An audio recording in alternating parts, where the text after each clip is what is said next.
അജി കേട്ടോ. അപ്പം എന്റെ ചെറുക്കൻ ചോദിച്ചു എങ്ങനെയാ നിർത്തുക, ഓക്കെ നിർത്തുമ്പോൾ നമ്മൾ എന്ത് ചെയ്യണം, എങ്ങനെ ചെയ്യണം എന്ന് ചോദിച്ചു. അപ്പൊ ഞാനൊരു ചെറിയൊരു കാര്യം പറഞ്ഞു തരാൻ വേണ്ടിയിട്ടാണ് നമ്മുടെ മുന്നിൽ വന്നത്. ഇപ്പൊ നമ്മൾ ഓൾറെഡി തേർഡ് ഗിയറിലുള്ള. ഇപ്പൊ ഈ തേർഡ് ഗിയറിൽ നമുക്ക് സ്പീഡിൽ പോവുകയാണെങ്കിൽ നമുക്കൊരു 30 സ്പീഡ് വരെ എന്ത് ചെയ്യാം, പോകാം. നമ്മൾ ഈ പഠിക്കണവരോട് കാര്യം പറഞ്ഞ ചിലർ ആ തേർഡിൽ 35 സ്പീഡിൽ 40-ലും പോകും. നമുക്കിപ്പോൾ നമ്മൾ പഠിച്ചു വരുന്നത് കൊണ്ട് നമുക്ക് എന്ത് ചെയ്താൽ മതി, ഒരു 30 സ്പീഡ് വരെ പോയാൽ മതി. നിരന്ന വഴിയാണെങ്കിൽ കയറ്റമാണെങ്കിൽ ചിലപ്പോൾ 35 കൊടുക്കേണ്ടി വരും. ഓക്കെ, നമുക്കൊരു 30 സ്പീഡിലാ പോണേ എങ്കിൽ നമുക്കിനി മുന്നിൽ നിർത്തേണ്ടി വന്നാൽ നമ്മൾ ഏതാ ആദ്യം ചവിട്ടുന്നതെന്ന് നീ ചോദിച്ചല്ലേ. ക്ലച്ച് ചവിട്ടി കഴിഞ്ഞാൽ നമ്മുടെ വണ്ടി ചിലപ്പോൾ അത് 30 എന്നുള്ള ചിലപ്പോൾ 35-ലോട്ട് പോകും. സ്പീഡ് ചിലപ്പോൾ കൂടും, ചിലപ്പോൾ കയറ്റം പോലത്തെ സാഹചര്യം ആണെങ്കിൽ സ്പീഡ് കുറയും.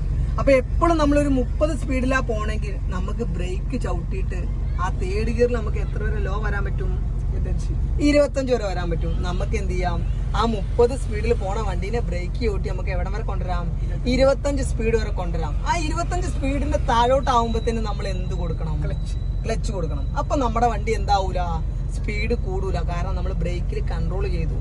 എന്നിട്ട് പിന്നെ നമുക്ക് സെക്കൻഡിലോട്ട് ഇടണമെന്നുണ്ടെങ്കിൽ നമുക്ക് ആ ബ്രേക്ക് എന്ത് ചെയ്യാം, ഒന്നും കൂടെ ചവിട്ടാം. സെക്കൻഡ് ഗിയറിൽ എത്ര വരെ ലോയിൽ പോകാം, 15.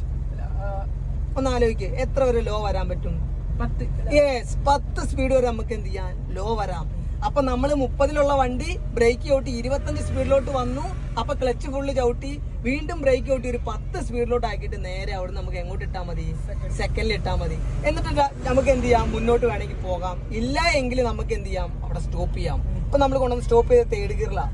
അപ്പൊ ഈ ഗിയറിന് ഇനിയിപ്പോ അറിയാൻ പറ്റൂല ഇത് തേർഡിലാണോ 4ത്തിലാണോ 5ത്തിലാണോ ഒന്നും അറിയാൻ പറ്റില്ല. ഇപ്പൊ ഓൾറെഡി തേർഡിലുള്ള, ഇപ്പൊ 4ത്തിലുള്ള. ഇതിന്റെ റിസൾട്ട് എപ്പോഴായിരിക്കും അറിയാ, നമ്മൾ ആ ക്ലച്ച് പൊക്കി ആ വൈബ്രേഷൻ തുടങ്ങും. അപ്പോഴാണ് ഈ ചെക്കന് മനസ്സിലാവുക, അയ്യോ ഞാൻ തേർഡിലാണല്ലോ ഉള്ളത്. അങ്ങനെ വരുമ്പോൾ നമ്മുടെ വണ്ടി ഓഫ് ആവും. അപ്പൊ ഈ നിന്ന വണ്ടി എടുത്തുകൊണ്ടുപോകണമെങ്കിൽ നമുക്ക് ഏത് ഗിയർ വേണം, ഓക്കെ. അങ്ങനെ ഓരോ ഗിയറിന് ലോയും ഉണ്ട് ഹൈയും ഉണ്ട്. ആ സ്പീഡ് നമ്മൾ മനസ്സിലാക്കി എടുക്കണം. ഓക്കെ.